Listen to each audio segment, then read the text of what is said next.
பூஜ்யாய ராகவேந்திராய சத்யதர்மரதாய ச பஜதாம் கல்பவ்ருக்ஷாய நமதாம் காமதேனுவே. கிருஷ்ணாய வாசுதேவாய தேவகி நந்தனாய ச நந்தகோபகுமாராய கோவிந்தாய நமோ நமஹ. ஐந்தாவது வேதம் என்று போற்றப்படும் மகாபாரதம் பார்த்து வருகிறோம்.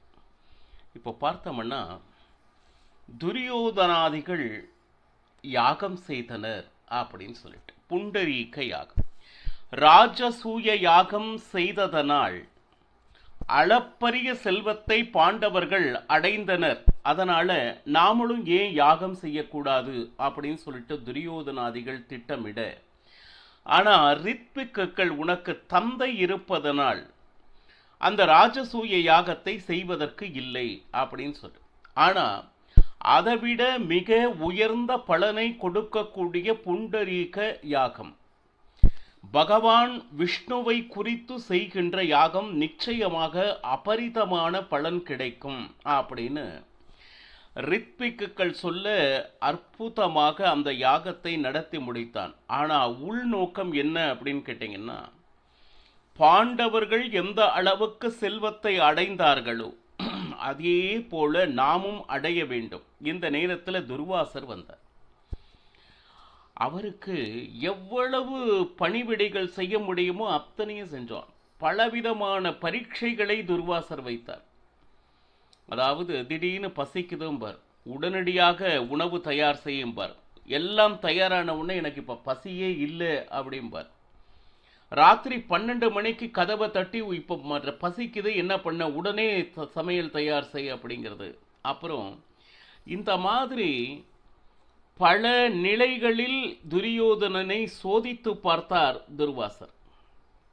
ஆனா எதற்கும் சலிக்காது துர்வாசர் சேவைதனை துரியோதனன் செய்தார்.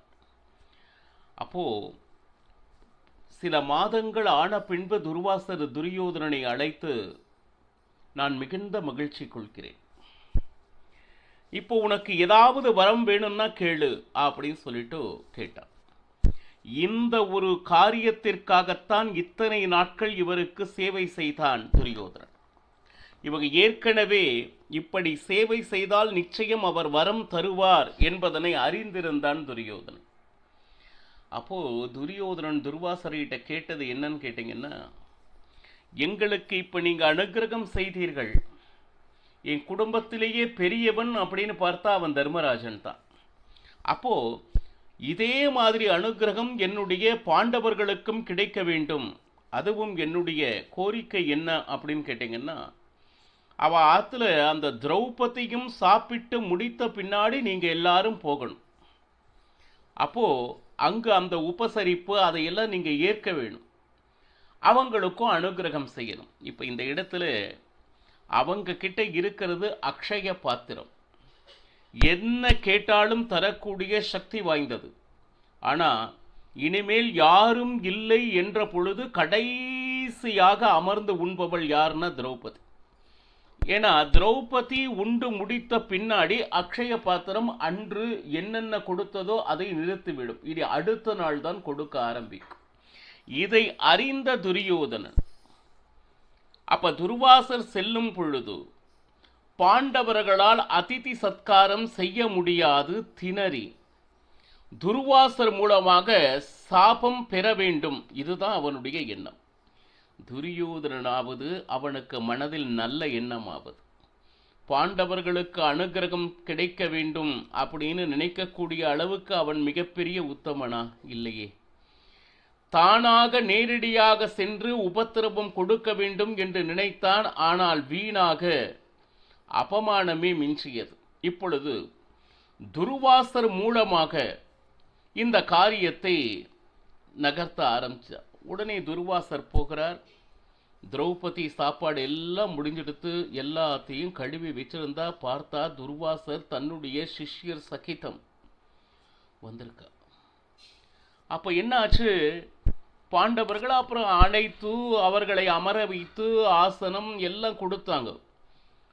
ரொம்ப பசிக்கிறது, நாங்கெல்லாம் இப்ப ஸ்நானத்துக்கு போயிட்டு வரோம், நீங்க சமையல் ரெடி பண்ணுங்கோ அப்படின்னு சொல்லிட்டு துர்வாசையர் பக்கத்துல இருக்கக்கூடிய நதிக்கு போயிட்டார். இப்ப என்ன பண்றதுனே தெரியல.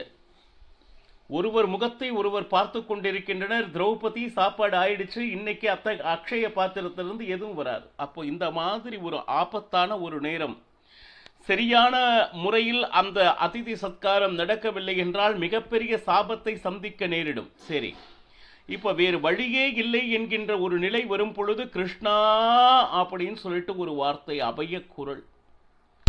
அங்க அவன் ருக்மணியோடு இருக்கான். உடனே பக்தர்கள் அழைத்தவுடன் பக்த பராதீனனாக நேர வந்து முன்னாடி திரௌபதி முன்னாடி நின்று, திரௌபதி என்னாச்சு, என்ன கூப்பிட்டு, என்ன சமாச்சாரம் அப்படின்னா, கிருஷ்ணா அப்படின்னு சொல்றதுக்கு முன்னாடி முதல்ல திரௌபதி எனக்கு பசிக்குது, எனக்கு ஏதாவது ஆகாரம் கொடுத்து அதுக்கப்புறம் உன்னுடைய பிரச்சனையை சொல் அப்படிங்கிறான். இப்ப கூப்பிட்டதே இவாளுக்கெல்லாம் பசிக்கிறது யாரு, துர்வாசர் ரிஷிகள் மற்றும் முதலானவர்களுக்கு. அதற்கு என்ன பண்றது அப்படின்னு சொல்லிட்டு திணறி தான் கிருஷ்ணனையே கூப்பிட்டுருக்கா. ஆனா கிருஷ்ணன் எனக்கு பசிக்குதுங்கிறார்.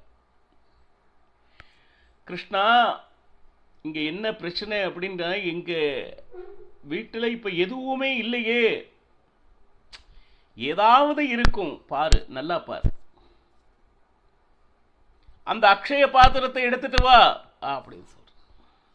பாருங்க, அந்த அக்ஷய பாத்திரத்தை எடுத்து வந்தார்.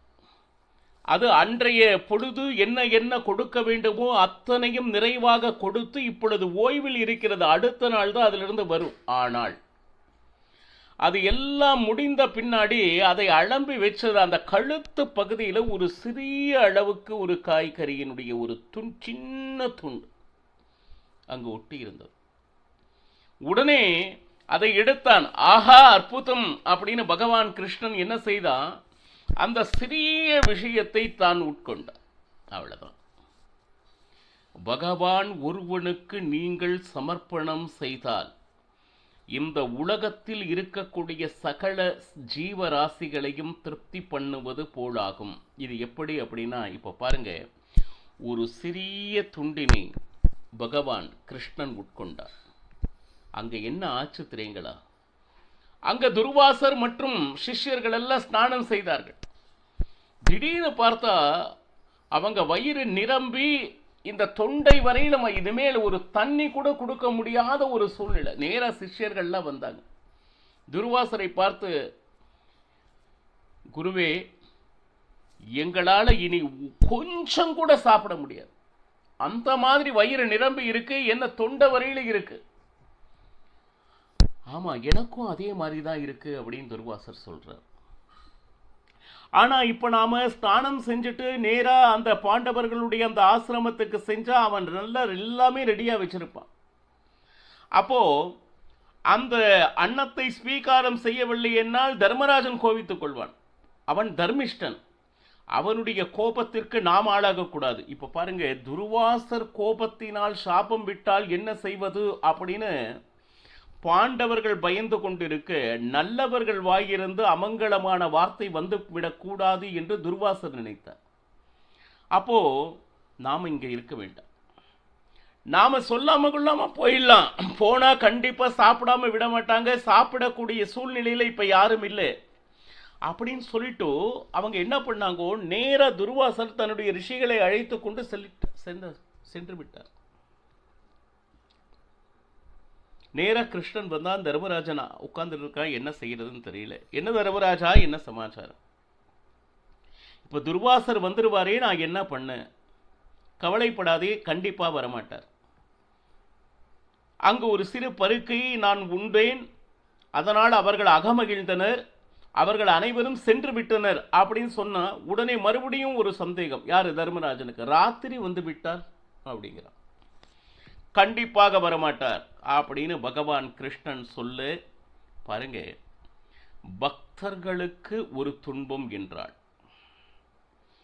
பக்த வத்சலனாக பக்த பராதீனனாக அவனுடைய நாமம் ஒன்றை சொன்னால் அந்த ஆபத்திலிருந்து எப்படி பாண்டவர்களை மீட்டெடுத்தார் பாருங்க பகவான் கிருஷ்ணன்.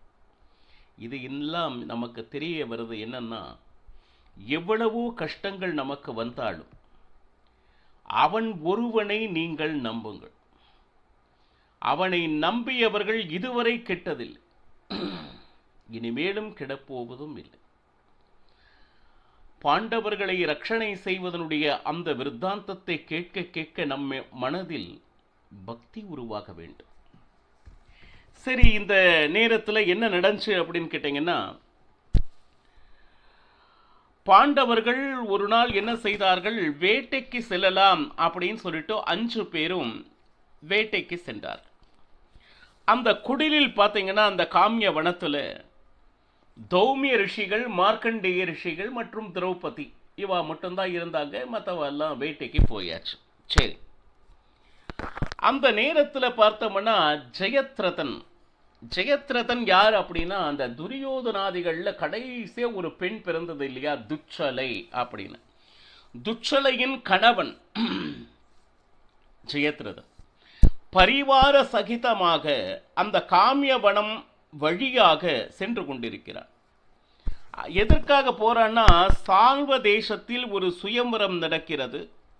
அந்த சுயம்வரத்தில் கலந்து கொள்வதற்காக அந்த ஜெயத்ரதன் போயிட்டு இருக்கான். போகின்ற நேரத்தில் திரௌபதி அந்த ஆசிரமத்திற்கு வெளியே அந்த மரக்கிளை ஒன்றை கையில் பிடித்தபடி நின்று கொண்டிருக்கிறார். பார்த்தா இந்த மாதிரி அழகுள்ள ஒரு சுந்தரியை இதுவரை அவன் கண்டதில்லை. ஏன்னா சுயம்வரம் அதெல்லாம் ஒன்றும் தேவையே இல்லை. இந்த மாதிரி ஒரு அழகை நான் பார்த்ததில்லை. உடனே கூட வந்தா கோட்டி காஷ்யன் அப்படின்னு அவனுடைய பணியாள், அந்த புற மெய் காப்பாள். இப்போ நிச்சயமாக இவள் மனுஷ கன்னியாக இருக்க முடியாது. தேவதா உலகத்திலிருந்து வந்தவள் போல் அல்லவா இருக்கிறாள். பூமண்டலத்தை சுத்தினாலும் இந்த மாதிரி அழகானவளை நாம் காண முடியாது. சரி, சுயம்பரமும் வேண்டாம், ஒன்றும் வேண்டாம், நீ போய் யார் அவள் என்பதனை விசாரித்து வா அப்படின்னு சொல்லிட்டு நேரா அந்த கோட்டி காஷ்யன் திரௌபதியை நோக்கி செல்ல, அம்மா நீ யார், நீ என்ன தேவதா ஸ்திரியா அப்படின்னு திரௌபதியிடம் வினவ, அவனை பார்த்தவுடன் தெரிந்து கொண்டால் இவன் ஒரு துஷ்டன், அதார்மீகன் என்பதனை, தர்மத்தின்படி செல்பவன் அல்ல, வந்த நோக்கம் தவறானது என்பதனை திரௌபதி அறிந்து கொண்டார். உன்னிடம் பேச்சு பேசுவதற்கே இஷ்டமில்லை, ஆனால் வீட்டில் பாண்டவர்கள் இல்லை, வேட்டைக்கு சென்றிருக்கிறார்கள். ஆனால் வீடு தேடி வந்தவருக்கு பதில் சொல்ல வேண்டிய ஒரு கட்டாயம் என்னிடம் இருக்கிறது. நான் திரௌபதராஜனுடைய மகள். சுயம்பரத்தில் அர்ஜுனன் என்னை வென்று பாண்டவர்கள் 5 நான் பத்னி. இந்த விஷயத்தை சொன்னார். இருந்தாலும் ஆதித்யம் செய்கிறேன் அப்படின்னா உட்கார வைக்கிறது, தண்ணி கொடுக்கறது, இந்த மாதிரி விஷயம் இருக்கு இல்லையா, தாராளமாக செய்கிறேன் அப்படின்னு சொல்லிட்டு. ஆனால் அவ்வளவுதான். பேசின உடனே அந்த ஆசிரமத்திற்கு உள் சென்றார். நேரா அந்த கோட்டி காஷ்யன் ஜெயத்ரதனிடம் வந்தார். வந்து பாண்டவரின் பத்னி இவள் அப்படின்னு சொல்லிட்டு விஷயம் சொன்ன உடனே, அப்பா, பலவீனமானவர்களுடைய மனைவியாகியவள் அப்பேற்பட்ட ராஜ்யத்தை துறந்து துரியோதனாதிகளிடம் தோற்று அபமானத்தை ஏற்றுக்கொண்டு இப்பொழுது இவ்வளவு கஷ்டப்பட்டு கொண்டு இருக்கக்கூடிய பாண்டவர்களுடைய பத்னியா இவள் அப்படின்னு ஜெயத்ரதன் கூற, உடனே நேரா ஜெயத்ரதன் சொல்கிறான். நேரா வந்தவன் அந்த ஆசிரமத்துக்கு உள்ளேயே சென்றான். இவ்வளவு கஷ்டப்பட வேண்டியவள் நீ அல்ல திரௌபதி, நான் சொல்வதை கேள். என்னை விவாகம் செய்து கொள், உன்னை மிகப்பெரிய பட்டத்து ராணி ஆக்குகிறேன். உடனே திரௌபதி சொல்றா, நீ இப்படி பேசுவது தவறு. காரணம் என்ன அப்படின்னு கேட்டீங்கன்னா, நீ துச்சலையினுடைய கணவன், எனக்கு நீ அண்ணனாக வேண்டும். ஒரு தங்கையிடம் எப்படி பேச வேண்டும் என்பதனை அறிந்து பேசு ஜெயத்ரதா அப்படின்னு சொல்லிட்டு திரௌபதி சொல்ல, ராஜர்களுக்கு அக்கா தங்கை அப்படிங்கிற அந்த உறவெல்லாம் கிடையாது. நீ அதை பற்றியெல்லாம் நீ என்னிடம் தர்மம் சொல்லிட்டு இருக்க கூடாது அப்படின்னு சொன்ன உடனே, சீ, நீ எல்லாம் ஒரு மனிதனா? பாபம் செய்தவனே, அதார்மிகனே, உன் பேச்சுகளை கேட்பதற்காக நாங்க வரல திரௌபதி, உடனே கிளம்பு. உடனே என்ன செய்தான்? அவனுடைய வஸ்திரத்தை இழுக்க ஆரம்பித்தான் ஜெயத்ரதன். என்ன நடந்தது? ஜெயத்ரதனிடமிருந்து தப்பித்தாளா? இந்த விஷயம் பாண்டவர்கள் காதுக்கு எட்டியதா? இந்த ஆபத்திலிருந்து திரௌபதி எப்படி மீண்டாள் என்பதனை நாளையும் பெறுகலாம். சர்வம் ஸ்ரீ கிருஷ்ணார்ப்பணமஸ்து. ஹரே ஸ்ரீனிவாசா.